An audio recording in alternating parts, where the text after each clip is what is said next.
تعلقات کی ابتدا میں احساسات ظاہر ہوتے ہیں اور ان کے اختتام پر اخلاق ظاہر ہوتے ہیں۔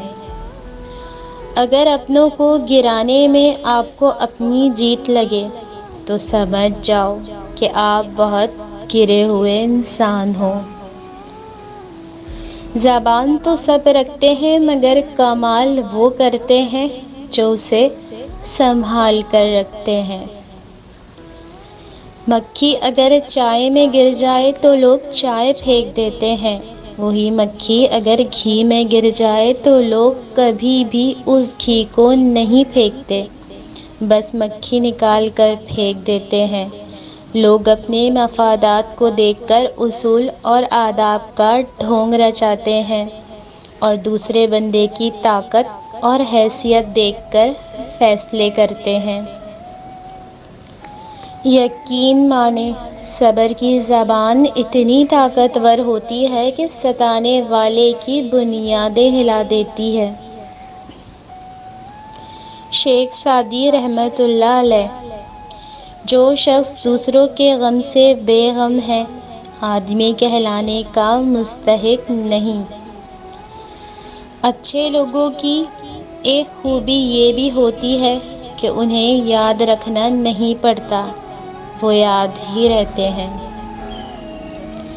اوپن مائنڈ کے چکر میں لوگ بے حیا ہوتے جا رہے ہیں۔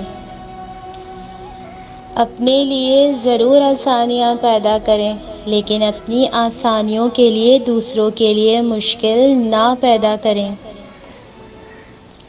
کبھی کبھی انسان کو اپنا بوجھ بانٹ لینا چاہیے، مگر صحیح بندے کے ساتھ اور صحیح وقت پر۔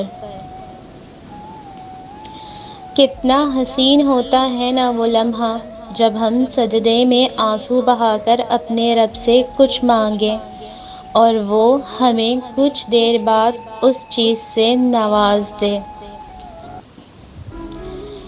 کچھ حادثے انسان کی بہتری کے لیے ہوتے ہیں، لیکن انسان کو وقتی سمجھ نہیں آتی۔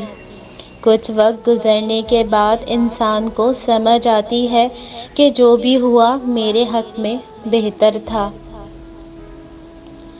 اپنی بیوی کو راضی اور خوش رکھو، کیونکہ قیامت کے دن وہ تمہارے حق میں گواہی دے گی۔ میری امی نے مجھے سکھایا ہے کہ دل کسی سے کتنا بھی خفا ہو جائے تم خاموش ہو جانا، لیکن بے ادبی نہ کرنا۔ ماں باپ کی خوشی کی خاطر اپنی محبت کی قربانی دینے والی اولاد کی مضبوطی کا اندازہ دنیا کی کوئی طاقت نہیں لگا سکتی۔